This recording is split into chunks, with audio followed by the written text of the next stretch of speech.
publish. We'd love to know who's joining us here. So please, if you haven't already, pop your school name and country into the Q&A chat. So I can see already we've got La Providence School from France. So hello. We've got Belmont Community School from Durham as well. We've got St. Bede's joining us as well. Fantastic. And I know we've got lots of individuals from Binary World School in India. So hello to everyone who is joining us for this conference.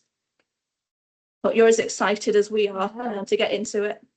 So what's exciting about this conference is at the same time as COP30 is currently running in Belém in Brazil. Yeah, and we know that people are presenting at this very minute. So there'll be lots of important discussions going on and lots of scientists showing their most current research about climate change. So lots of exciting things happening over in Brazil at the minute. Okay, so we're going to begin the conference now. If you lose the feed at any point, please just hit the live button when you return. It just means that you can join us in real time. And don't worry, the conference is being recorded. So if you miss anything, you can view it later when we pop the recording up on YouTube. We're now going to go to Pro Vice-Chancellor Claire O'Malley from Durham University, who is going to open the conference for us.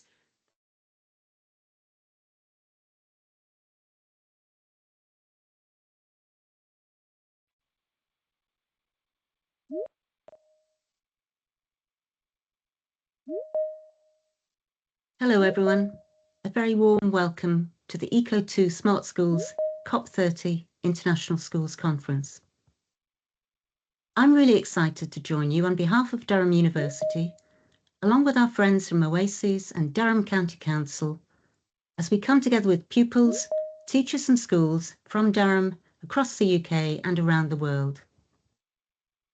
Last year, over 6,000 students from 100 schools in 14 countries took part, sharing their ideas, projects, and stories about how to help the planet.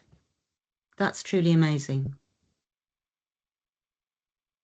Here in Durham, our university has lots of scientists, researchers, and experts who study climate change, energy, forests, and ways to protect nature. The university's been taking part in the global since 2021, when we became an organisation with observer status, learning how countries could and should work together to make the world a fairer and greener place. This important international work can only be successful if it's complemented by work that starts close to home, in our schools, in our communities, and in our classrooms. That's why this conference is so special.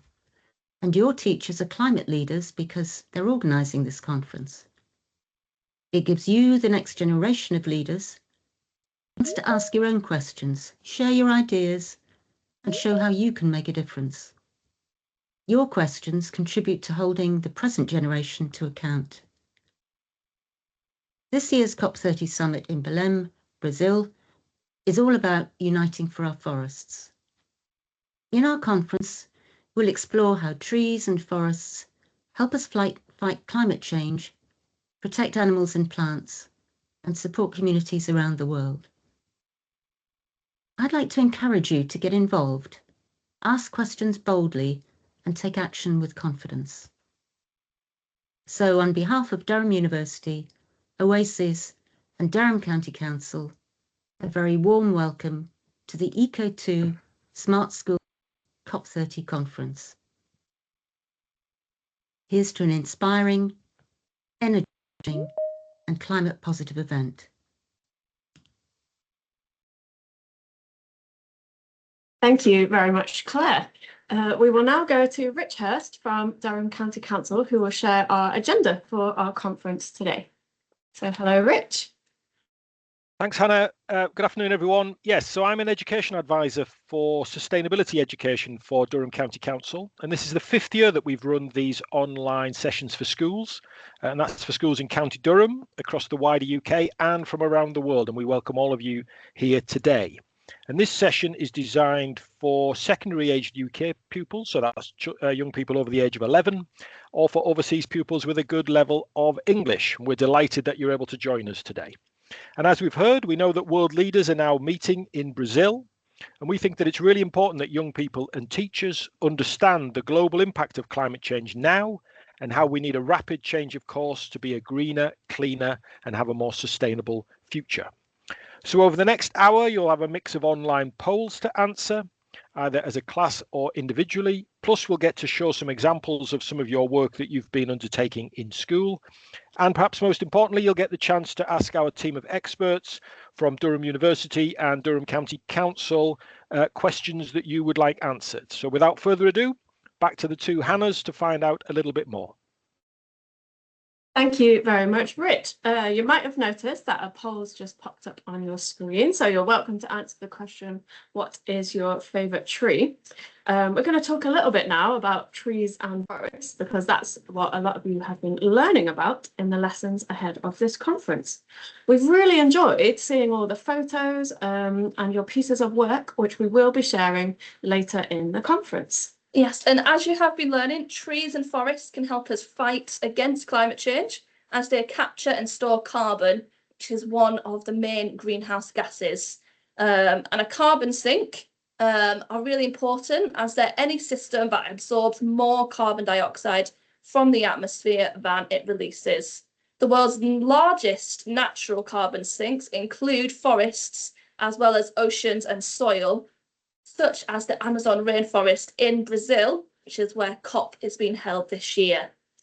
So along with the Amazon rainforest, scientists at COP30 will be talking about some of the other really important rainforests that we have around the world, such as the Congo Basin.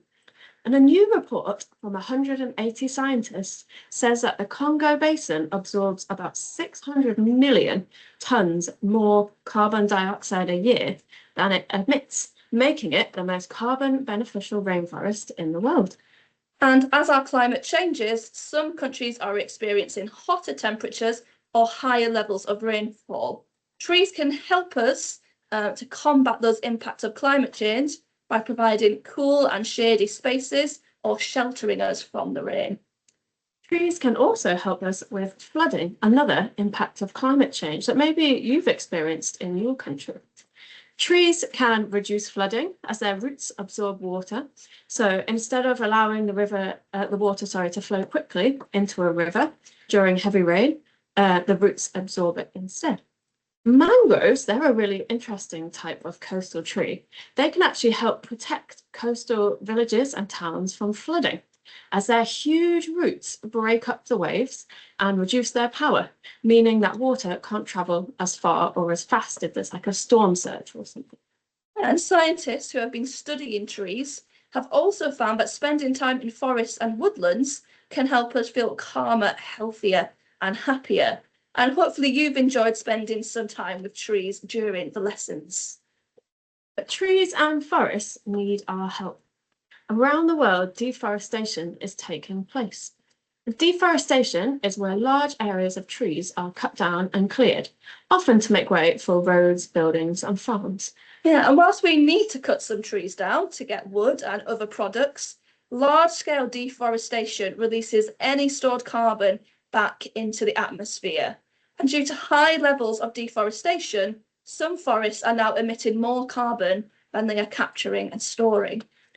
We know as well, deforestation also destroys habitats, which affects wildlife populations. So how do you feel about deforestation? A word cloud will pop up shortly on your screen and you can share your thoughts. So how do you feel about deforestation? What do you think, Hannah? How do you feel about deforestation? I think it's normal to feel angry or sad about deforestation. For me, taking actions to help, even in a small way, it helps me to feel a lot better about it. Absolutely, I agree. I think lots of people around the world now, including children, young people and schools, are planting new trees and forests, which is really inspiring. Yeah, we've already seen there's been pledges, hasn't there, from yesterday about planting more trees. And it gives you hope to see that people are protecting and reforesting existing forests around the world. Absolutely. So keep voting or writing in that word cloud if you haven't already. I can see we've had a few responses. A lot of people seem to say sad or upset or think deforestation is bad. All right, so we are now going to meet the expert panel who will be answering your questions today. So, panel, if you could tell us your name and what you do in one sentence. So if we could start with Rich Hurst, please. Thank you, Hannah. Yes, so I'm an education advisor for sustainability, and I've been working in this area for over 30 years, supporting schools on a whole range of different projects and programs, both in the UK, and I've also had the pleasure to do some work in schools in Europe as well. Thank you very much, Rich. If we could hear from Rob George. There we go. Hi, folks. Good afternoon. Yes, my job is for the local council here, and I look for sites to plant new woodlands, new trees in what is quite a treeless environment, following obviously our past in industrialisation and clearing trees. So that's me. Thank you very much. Kathleen, if we could hear from you, please.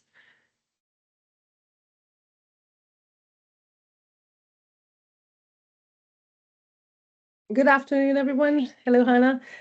So my name is Katalin Suliok. I am Associate Professor in International Environmental Law and Climate Law here at Durham University. So I teach and research international environmental and climate law. Fantastic, thank you. And Stephen Beresford, please. Good afternoon or good evening. I work for Durham County Council. I'm a Sustainability Strategy and Policy Officer, so it's my job to try to make the council as environmentally friendly as possible. Hey, thank you, panel. Now, if you have any questions that you would like to ask our expert panel about climate change and forests, please pop them into the Q&A chat now. And you can post your questions by clicking on the Q&A button. And please remember as well to add in the name of your school so we know who is asking the question. Actually, I can see we've had a couple more schools join us. So welcome to any students from Jamnabai Narse School in India. And hello to École Jean-Zé Villeneuve in Saint-Germain, France as well. Yeah. So whilst your teacher or the individuals are writing your climate change and forest questions in our chat, let's hear a little bit more about COP30. Okay, so every year, representatives from around the world come together to talk about climate change. And COP stands for Conference of the Parties, with parties basically meaning countries. So the first COP, COP1, took place in Berlin, Germany in 1995. And since then, a COP has taken place every year, with each COP having a different theme and focus for countries to discuss. Countries are also measured on their progress against climate targets that were set in previous COPs. So as you can see on the map, COP30 is currently taking place in Belém in Brazil. So world leaders, scientists, activists and communities from around the world are currently coming together to discuss climate change and decide how we are going to tackle it. And this year at COP30, it has been 10 years since the Paris Agreement was made, where each country had to set targets to reduce their carbon emissions. Every 5 years, countries have to submit data to show how they have been performing against their targets. So this year, with it being 10 years, we will get another insight into how much progress countries around the world have made at reducing their emissions. So it'll be a good opportunity for countries to learn from each other, especially from those countries who are achieving or exceeding the targets that they've set. And one of the main themes at this year's COP is forests. As we've already heard, as well as being home for millions of animals and plants, forests can help us tackle climate change as trees absorb and store carbon, a greenhouse gas. This year's COP has been, well, it is especially important to Indigenous people around the world who live in forests. They've been caring for the forests that they live in for many generations, and they want to continue to protect them. Many Indigenous people are worried about the impact of climate change and deforestation on their communities and the animals and plants that they share their forest with. They have been sharing their concerns for a long time and campaigning for more action, but they haven't been listened to. Deforestation is a huge threat to their communities and their forests that they care so deeply about. So they are hoping that at this year's COP, world leaders will finally listen to them and take action to protect forests from around the world. A Tropical Forever Forest Fund is being launched, which would give money to communities who protect their forests. But in order for it to happen, world leaders need to pledge that their country will give money to the fund. But what do you think? We've put a statement on the screen there, and it states forests are our greatest defence against climate change. And what we would like you to do is to say whether you agree with that statement or whether you disagree. So if you'd like to just pop your vote in there, and we'll also put ours in as well.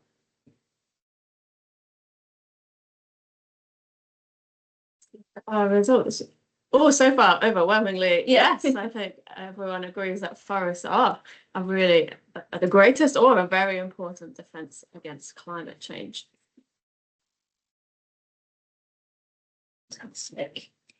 Now, we do have representatives from Durham University who are at COP30, and we know that Professor Chris Stokes is actually presenting at this very moment in time, which is very exciting. But ahead of time, he recorded a short little video for us that we will share with you now.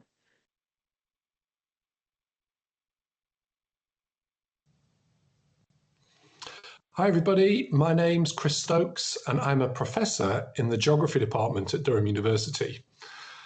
And I'll be heading to COP this week because I'm a scientist. And I'm a scientist who studies the Earth's icy regions, the polar regions like the Arctic and the Antarctic, but also big mountain ranges where there's lots of glaciers in the mountains, the Himalayas or the Andes or the Rocky Mountains in North America. Because what's happening is that as the planet warms, a lot of that ice is melting and that's causing sea level rise. And did you know that 230 million people live within just 1 meter of sea level? And what we're really worried about as the Earth warms is that the sea level will keep increasing and those people might have to move. So I'm going to be at COP to talk to policymakers and the politicians and the governments about what happens if the temperatures keep increasing and trying to warn them of the dangers and trying to urge them to do all they can to halt the warming of the Earth. And one of my hopes at this COP is that somehow they'll listen to this message and that they will decide to reduce what we call greenhouse gas emissions that are causing the Earth to warm up. And I'm really hoping that some decisions can be made to invest in renewable energy, to protect the rainforests, but also to stop burning fossil fuels and causing pollution and greenhouse gases that are continuing to warm the planet. Thank you, Chris. Now, I know they're very busy, so they might not be here because they might be in discussions, but are Petra or Mustafa here live from COP30? Hello, yes, can you hear me? We can, yes, hello. Oh, it's great to see you. We'll just ask you a couple of questions if that's all right. Of course. Brilliant. So, who have you seen and talked to at COP30 so far? Right, this is our second day at COP. Of course, it's fourth day for the COP, but we started yesterday. We have met different NGOs who are here at COP in the capacity of an observer NGO to observe the negotiations and to write on the negotiations. So we were able to meet some NGOs from Saudi Arabia. We were able to meet some NGOs from Germany. We were able to meet some from Indonesia, Pakistan, and Malaysia. We also were joined by some group of universities here who are influencing or maybe taking part in the forces that are working in the background. So, for example, Coimbra Group University and the universities that are through the Mediterranean Union. So we were able to join the forces to share our opinion and to share our thoughts and to write on the negotiations. Fantastic, lots of excellent conversations going on there. What would you say the atmosphere is like at COP this year? Is it hopeful, or what's the general atmosphere like? I can share two dimensions of the atmosphere. Let's start from the atmosphere that we have 34 degrees centigrade here. It's quite humid, very hot. We can hear the Amazon forest because we are in the middle of Amazon forest. The rain was quite heavy yesterday, and we had to walk out from the venue in heavy rain. So that's kind of the forest, clear forest vibes here now because in the middle of the Amazon. And when we talk about the negotiation atmosphere, where we have all the state parties and the representatives from different states who are here to negotiate, it's quite positive this year. As you said, and you rightly noted, Hannah, that it's kind of indigenous people there are around 400 communities, 400 groups of indigenous people that are linked to Amazon. So yesterday we had some representatives from the indigenous communities. So when we talk about the atmosphere, if I compare from the previous conferences under the UNFCCC, it's quite similar to the Amazon atmosphere. It is quite the same atmosphere that we're feeling at the negotiations. A big chunk of indigenous communities are representing. There's a lot of inclination towards safeguarding forests and trees and planting. So the states and the representatives of the states are eagerly looking at adding these thoughts to the negotiations and to the official documents. Thank you. That's so interesting to hear. And finally, what hopes do you have for COP30? Is there anything that you're hoping COP30 achieves? Well, you mentioned already that we review the NDCs, that's nationally determined contributions from different countries. This year, it's the 10th year after Paris Agreement, and we are looking at the third round of nationally determined contributions. And we are hoping that the outcome of these nationally determined contributions coming together as commitments from all states will make the graph go down, the graph of emissions and the graph of temperature increase and so on. So the hope definitely is there. But the main thing is, at micro level, each and every individual, every age, in every country should be making their efforts to avoid anything that might harm the environment. So the hopes are high, and so are the ambitions. And this COP is the key conference to make that happen. And I'm very hopeful, of course. Thank you so much. It's been so special to hear from someone live at COP, and even to get a little insight into, we can see in the background there as well. Background, yes, and sorry if there was background noise. So I'm just sitting in. You can see there's a globe in the background, if students can see, and there are some rooms in the background where states are sitting and negotiating at the moment, and looking at their commitments. Fabulous. Well, thank you very much. All right, everyone. So after hearing live from COP30, what would you like to see happen at COP30? A word cloud will shortly appear on your screen where you can share your thoughts as to what you would like to see at COP30.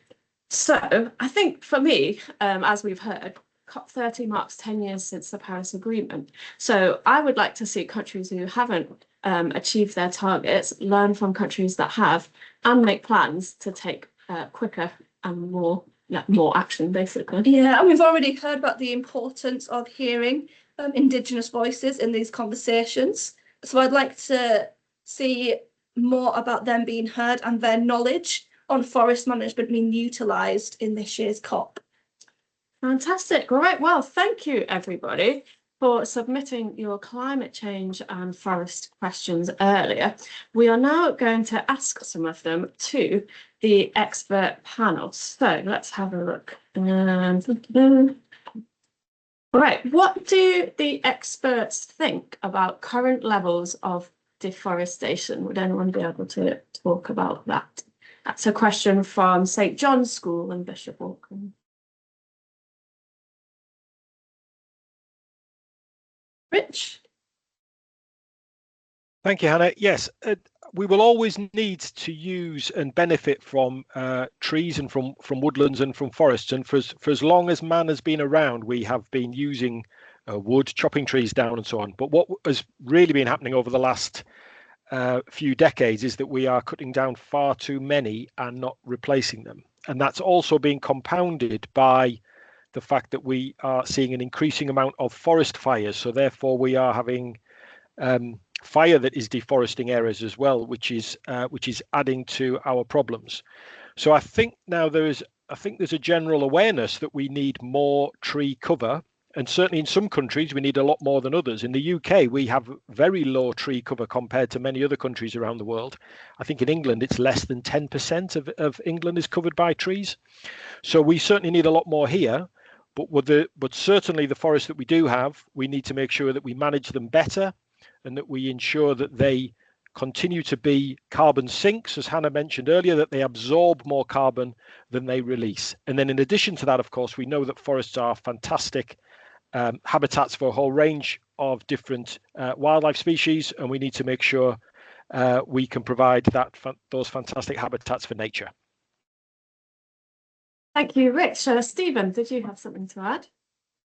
Yes, thank you. I think it's interesting to note that some of the habitats, some of the forests that we're losing now are often considered to be irreplaceable, in that once they're gone, it will be very difficult to get them back in their current form.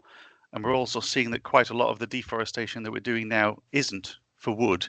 It's just to clear the land to use for something else, perhaps growing a cash crop or just clearing it for animals to grow on instead. So there's what we're using that land for when we do clear, it's also important. Thank you. And Rob, I can see you've got your hand up as well. Yeah, just to say, I grew up on a farm, and we never planted a tree, to our shame, for about the 30 years I was closely associated with the farm. That's changing. My nephew's taken on the farm, and he's planted lots of trees. So guess things are happening. I live in the middle of Hampstead Forest, which is a forest near in County Durham. It has to be said, people love forests, and they offer so many different opportunities, both economically but also recreationally.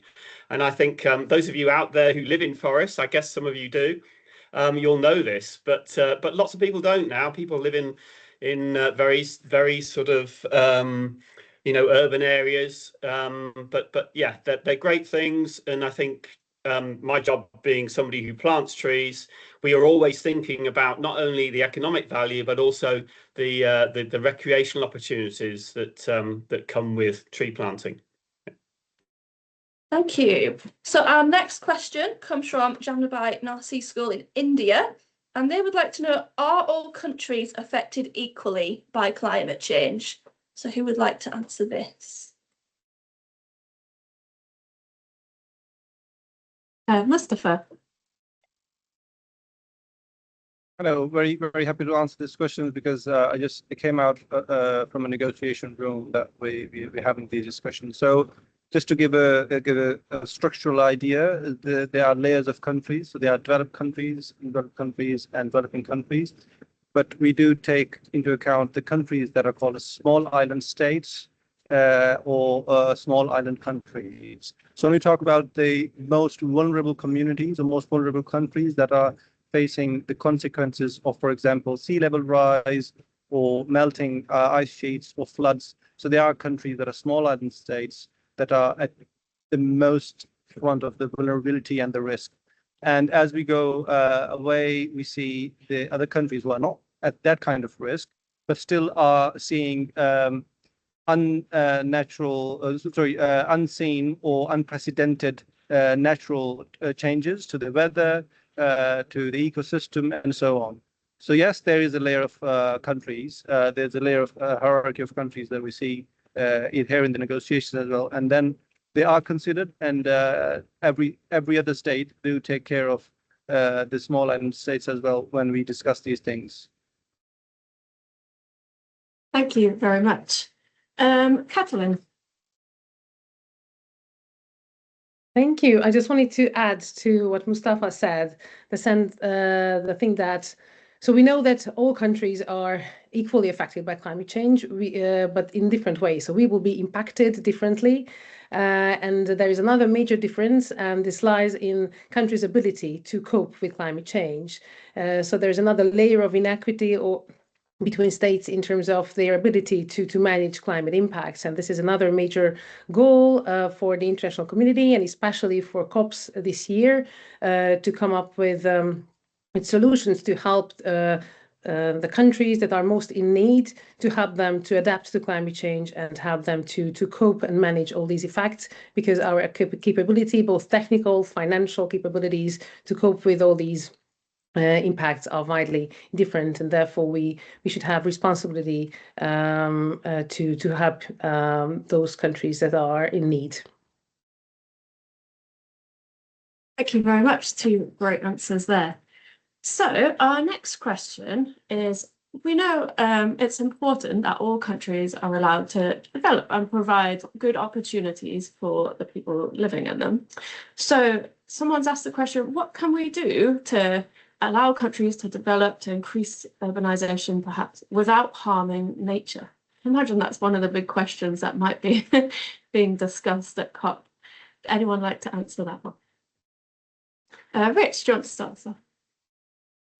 I absolutely agree that that it shouldn't be the case that countries are held back because of the impacts of climate change. I think the reality is for what we need to do is we need to move away from thinking that the only way that a country can develop is if it is to use more and more fossil fuels. And that was historically the way that countries developed, but that cannot continue.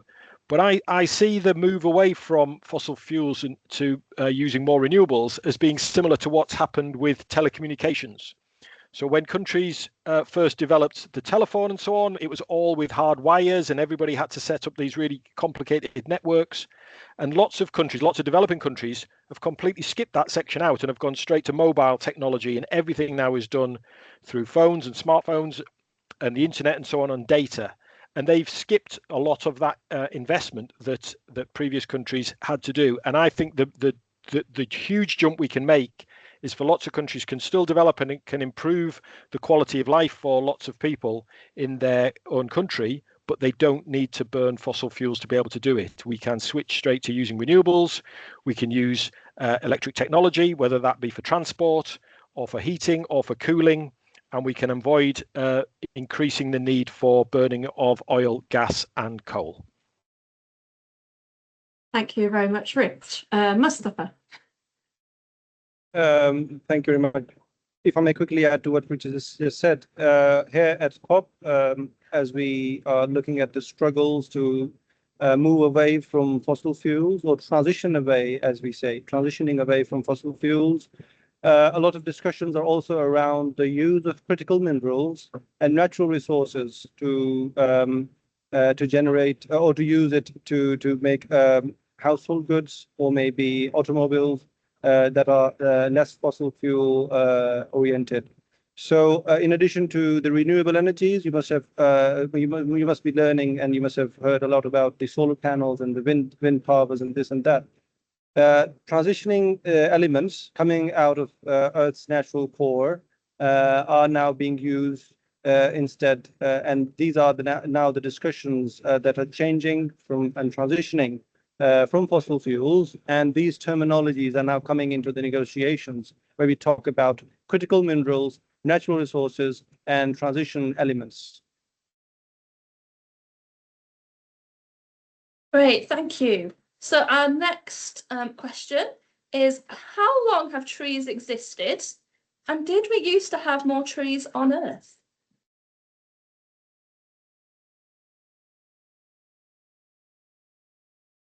Rob.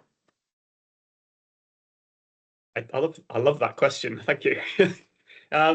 Well, I don't know the answer exactly when they trees first arrived. I guess if you go to some countries like New Zealand, you see examples of an earlier tree type form. So they tended to be more like sort of palm trees and such like. They were a different kind of tree, but they've evolved over hundreds of millions of years.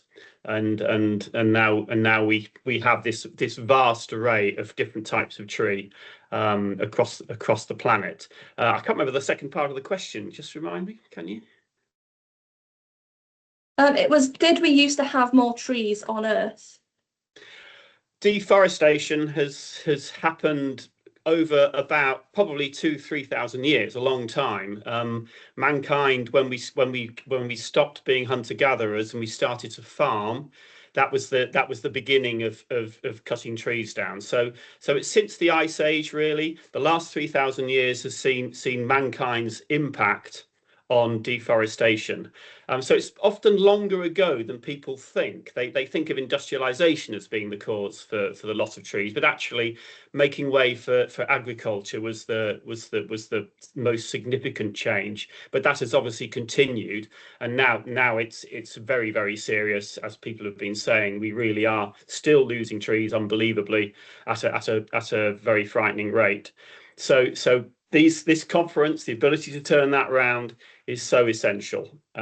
So yes, that's probably the answer. Yeah. Thank you. That was great. Mustafa. Just quickly, a very short answer to this. A very good question indeed. And just to add a little perspective from Amazon forest.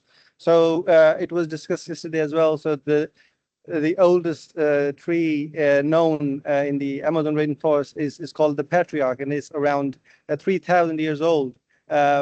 And this is how the trees are important. This is how long they can serve the humanity. So if you plant a tree, for example, it might end up absorbing carbon for generations after generations. So yes, in Amazon rainforest, the oldest tree is the patriarch, is around 3,000.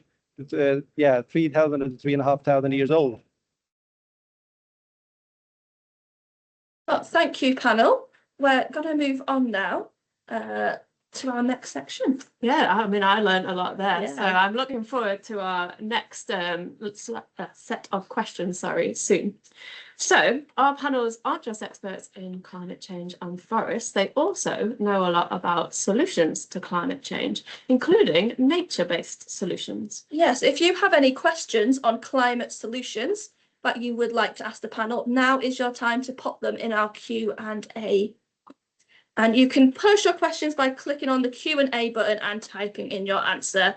And again, please add in the name of your school so we know who is asking the questions. So whilst your teacher continues to post your questions in the Q&A, or if you're on your own laptop, you can post them yourself, let's find out about some nature-based solutions that are currently being used around the world to tackle climate change. The good news is that lots of people are coming up with nature-based solutions to tackle climate change. There is so much happening around the world, and it's really exciting to see. So this summer, Paris in France transformed one of its busiest squares into an urban forest. So the square was traditionally covered in concrete, and concrete is a material which absorbs and then slowly releases a lot of heat, creating what's known as a heat island. So basically an area which is warmer than surrounding less concreted or built up areas. So 4 areas of concrete were removed, and 170 trees and thousands of plants took their place.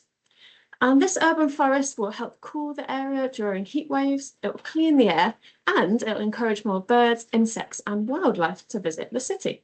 And Paris has already planted 3 urban forests, and it has big plans to plant over 170,000 trees by 2030, which is just 5 years away. Yeah.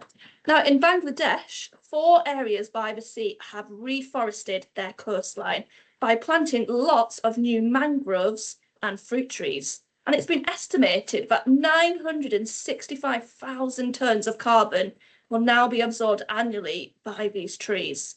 The trees also act as a green shield, protecting local coastal communities from the impacts of climate change, such as cyclones, storm surges, flooding, and wind. And the big roots of those mangrove trees also provide a nursery for young fish where they can hide from predators. So our next example is from Brazil, which is where COP30 is currently taking place. So in Sao Paulo, thousands of students planted trees in their school grounds to create mini forests. And we know temperatures are rising in Sao Paulo due to climate change, and many of these schools are in heat islands, like I was just talking about before, as they're surrounded by lots of concrete and other buildings. So these mini forests act like natural air conditioning, providing us cool space and shade for the students to use. And then, as you can see in this picture, they're also great places to use as gardens. So the students have been growing and planting lots of different fruit and vegetables, such as sweet potatoes, tomatoes, and pumpkins. Yeah, now our next example actually involves two countries. So this is Sierra Leone and Liberia, and they're working together to protect and restore an important area of rainforest that crosses over their border. Now, this area was threatened by deforestation, so local people have been employed as rangers to check that illegal deforestation is not taking place. And they're also educating local communities about the importance of the rainforest. And they've been putting on courses where local people can learn about rainforest-friendly jobs, such as beekeeping and cocoa farming. Now, since the project started, deforestation has been significantly reduced, saving 800,000 tonnes of carbon per year, it's estimated. And it's also been great for the animals who live in this rainforest, with endangered animals such as chimpanzees being seen a lot more of than they used to be. My next example is about a boy called Lassane Mutankai, who at just 12 years old started taking climate action by combining it with his love of football. So after learning about the impacts of pollution and deforestation whilst he was at school, he founded Trees for Goals. And Trees for Goals has a simple mission. He will plant 11 trees every time he scores a goal. Fortunately, he's a lot better footballer than I am, and he's planted more than 1,000 trees so far. He also organises friendly football matches with schools, where after the match has taken place, he educates them about climate change, and both teams get involved in planting some trees. He also encourages schools to be more sustainable. He attends climate conferences, and he speaks to football clubs from around the world about how they can be more sustainable. He's currently working to expand his Trees for Goals campaign across Africa. So he's great proof that you can be any age to start taking climate action. Yeah. And finally, our last example is all about the Samudram Women's Federation in India. And this is made up of 5,000 women who have been growing seaweed to aid carbon absorption. And they've also installed artificial reefs to restore the olive ridley turtle's habitat, which is an endangered species of turtle. And this habitat is also discouraging fishing in the area. And most of these women come from fishing communities, so they're also educating local fishermen about why it is important to fish sustainably. And their hard work has paid off, with the number of Oliver Ridley turtles increasing. And additionally, their newly grown and planted seaweed forests are absorbing carbon, helping to reduce climate change, and they have increased biodiversity in previously barren areas. So thank you so much, everybody, for submitting your questions about climate solutions. We're now going to ask them to the panel. So our first question comes from Belmont Community School, and they've asked, what are there existing laws around deforestation, and do you think they need to change? Is anyone able to answer that question for me? Catalin. So thank you for this question. Very good question. So yes, we do have some legal regulation on deforestation, but they very much tie to specific states. So because forests are grown on the territory of each state, usually it is within that state's power to enact or not enact such legislation. So we definitely need to see more of these protective regulations enacted by different states. On the international level, we have only scarce regulation because international law does not have, any power to encroach upon the powers of the sovereign powers of states to regulate their forests. Within the EU, we do see some sort of higher levels of regulations that are applicable in all member states of the EU. We have a new law which is called the Deforestation Regulation, which in fact is a quite innovative tool.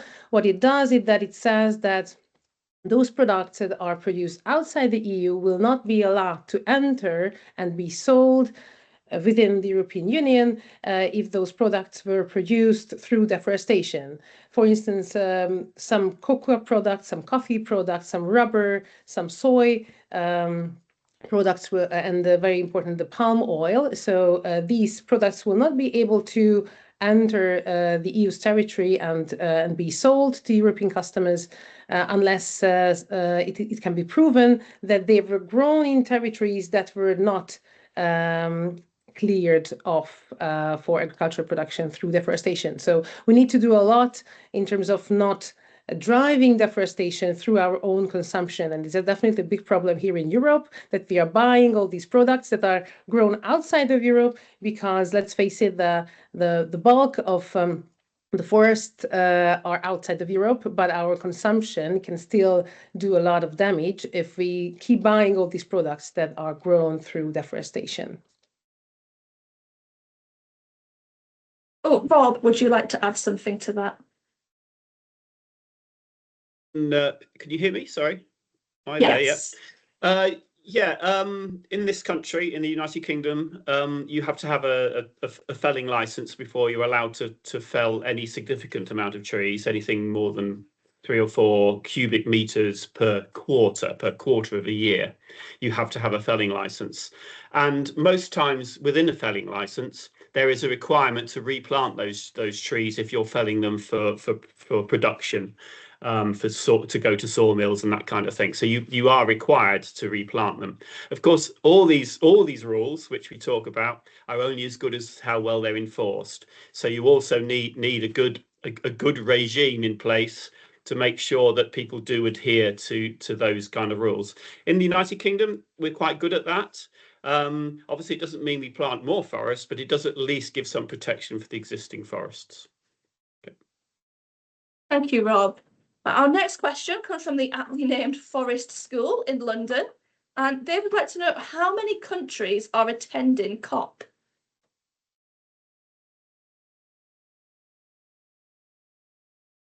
Mustafa.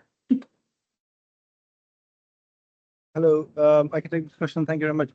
So the parties who are the parties to the agreements, for example, the UNFCCC and the Paris Agreement, they normally it's compulsory for them to come and to join the negotiations.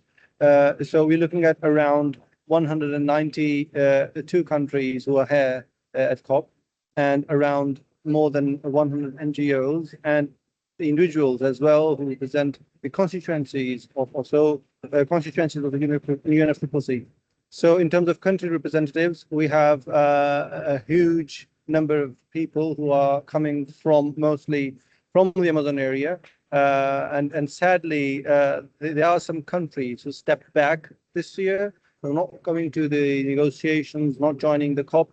I will not highlight, but yes, there are some people who think that we might not be joining the efforts. But yes, big percentages here. Thank you very much. Okay, our next question is an interesting one. It comes from Jamnabai Nasne School, and they ask, how is modern technology like drones or AI transforming how we can monitor and protect forests? Or has it managed to do that yet?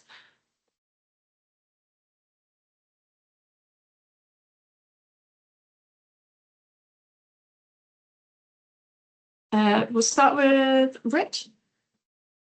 Thank you, Hannah. Yes, I must admit I'm not an expert, but I have read various things about this work, and we're using technology in lots of different ways. So obviously, satellite technology is providing huge opportunities for us to be able to monitor what's happening in terms of either deforestation or reforestation, i.e. where trees and forests are being created, and also then using that smaller technology like drones to be able to monitor both with cameras, but also I have seen examples of where drones are being used to actually plant tree seeds as well. So they're actually using them particularly in remote areas to be able to drop seeds onto areas that have previously been cleared of trees for whatever reason, either through wildfires or whatever, and they're actually using those drones to plant seeds to be able to help to reforest those areas. So as in all areas of life, technology is being used in lots of different ways around woodland management. Thank you, Rich. Mustafa.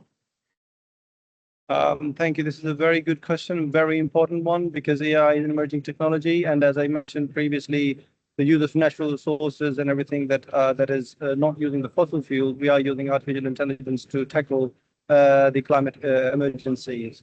In addition to what Richard just highlighted, the AI is being used to predict the hazards, the natural hazards, or the calamities that are heading towards anyway. So there are ways to have better predictions in terms of if there is flood coming, or if there's a harm coming towards any biodiversity element of any part of the world. But more importantly, what we're looking at these years in these negotiations from last year and in coming years is that the countries are now focusing on making the use of artificial intelligence in a way they are not harmful for the planet, first of all, and not harmful for the humans. So the terminology that we use is planet-centered and human-centered use of artificial intelligence to make sure that the harms of artificial intelligence are not outweighing the benefits. And lastly, when it comes to artificial intelligence, any search that we do on ChatGPT or any other artificial intelligence system, it generates a lot more carbon, it generates a lot more emissions. So there's also something to keep in mind that the data centers use a lot of energy and they use a lot of water to run the models that are being designed through these large language models that are working on the algorithms and that are working behind the artificial intelligence. So this is a very crucial thing to understand, particularly when it comes to climate change and emissions, that artificial intelligence should be used in planet-centered and human-centered way. Thank you. Now, our next question comes from a couple of our schools, and they want to know what are some of the smaller, more local solutions that we could be involved with for climate change and deforestation.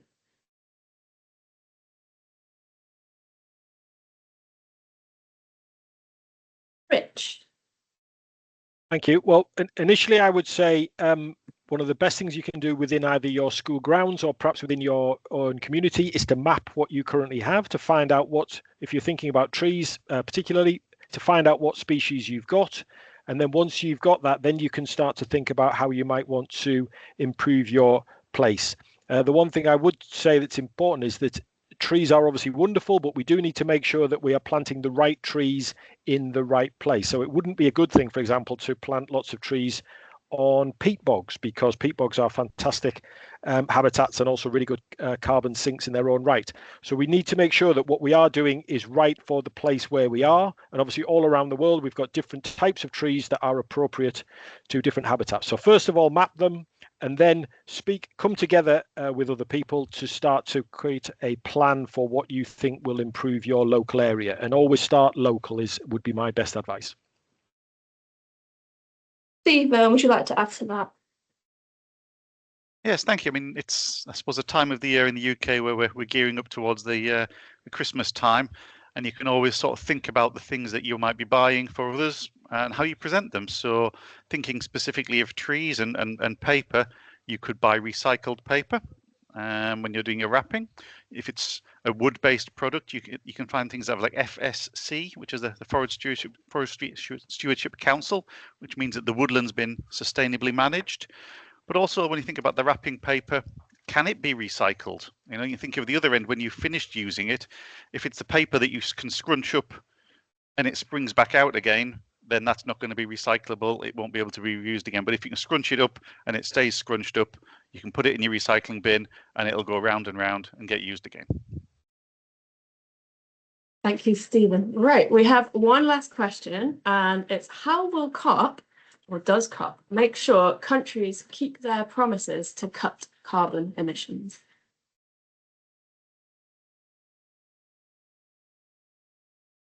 Mustafa. Thank you very much. This is indeed a very, very important question and a very good question. And thank you very much who have asked this question. I'm really, really glad.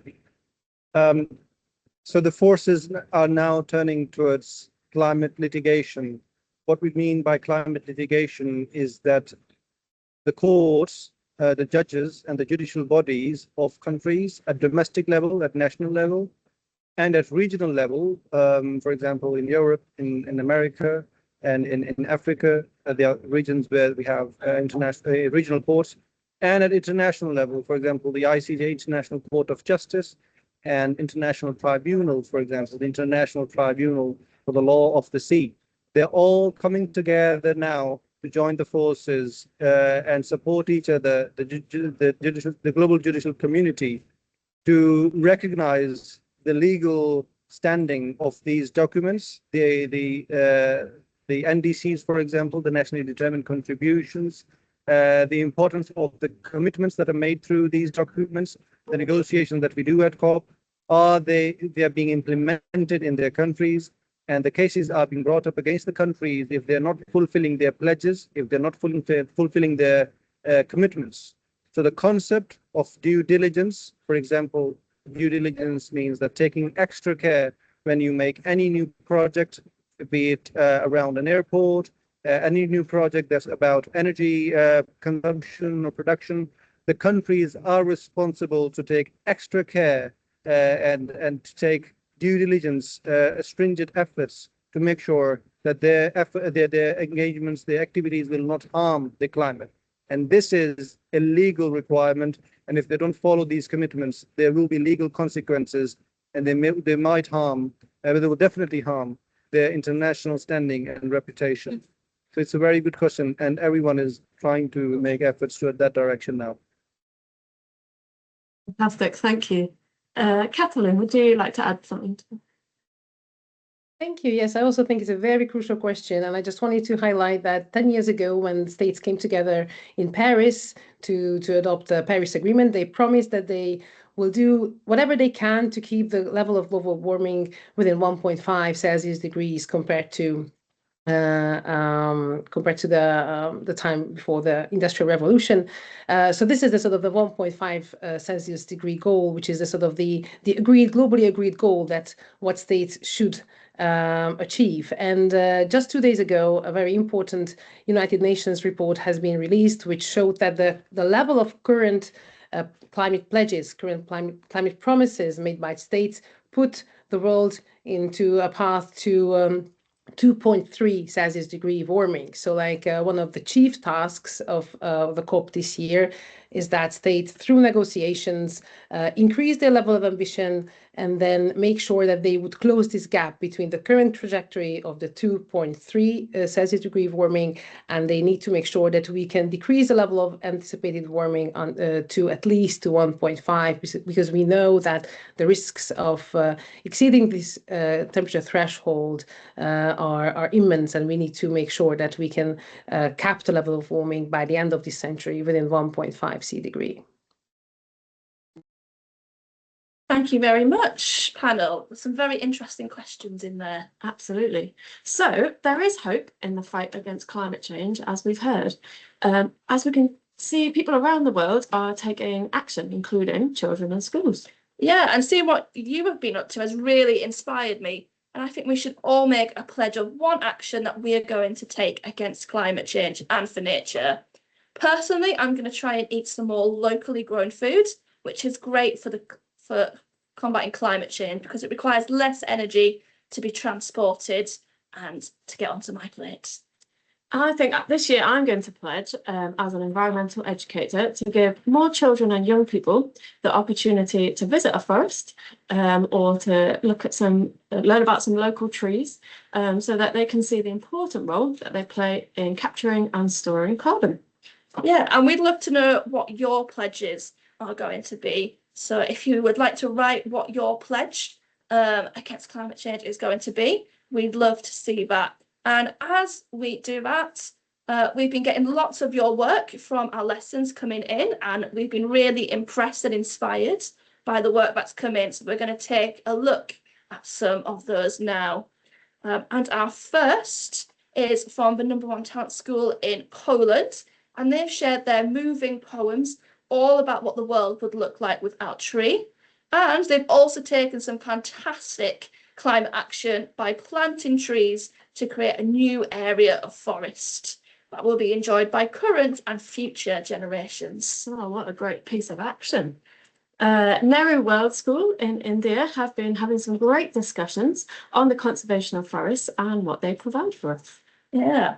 Prince's Mead School from the UK have been busy learning all about COP30, researching the differences between reforestation and afforestation, and have been doing some urban planning, which is where they've been looking at how they can incorporate nature into the planning of new towns and cities.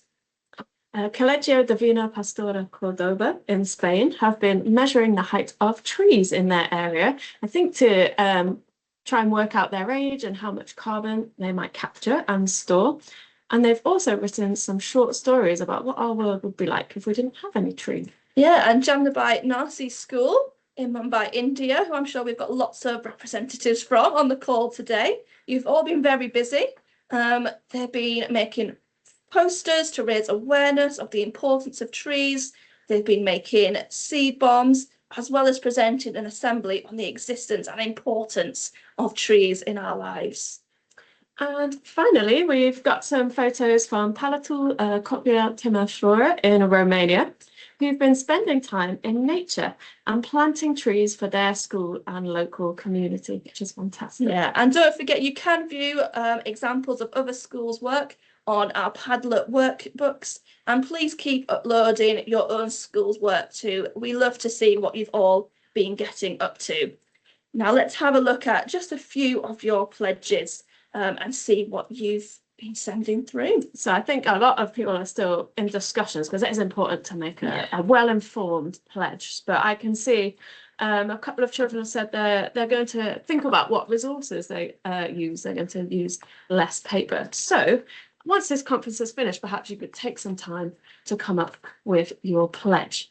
So now we'll go back to Rich Hurst from Durham County Council, who's going to close today's conference. Thank you, Hannah, and thank you, everybody. I hope that you've enjoyed this conference this afternoon. I'd just like to thank all of the people who have been involved and taken part today, particularly our expert panel, and of course to our two fabulous presenters, the Hannahs and Sean behind the scenes, who is our IT whiz. Thank you, everybody. These sessions that this is the third of 3 that we've done this year, have been recorded, and they will all be uploaded onto the Oases YouTube channel. So if you're on YouTube and you search for Oases Charity, you can see examples of last year's conferences, and you'll be able to see recordings of these conferences this year. Hopefully you've all learned something and been able to take something away, and do please talk to other people about what you've learned today, and to make sure that you do the pledge that you have suggested. And without further ado, I'll hand you back to the Hannahs. Thank you, everyone. Thank you, Rich. So thank you, everyone, for coming to the ECO2 COP30 Climate Conference. We've been so inspired hearing what you've been up to, and we hope that you have enjoyed and learned something from today's conference. We wish you all the best of luck with the pledges that you make. And if you do take any action, you can upload it to the Padlet. We could see lots of great examples, as we've seen in this conference, of action schools have already taken. Or you can also email us at eco2smartschools@oases.org.uk. And we'll be summarising answers to your questions on our website, eco2smartschools.org.uk. So keep an eye out for that. And any post that you pop on social media, tag us and put it with the hashtag ECO2COP30. Thank you. And goodbye.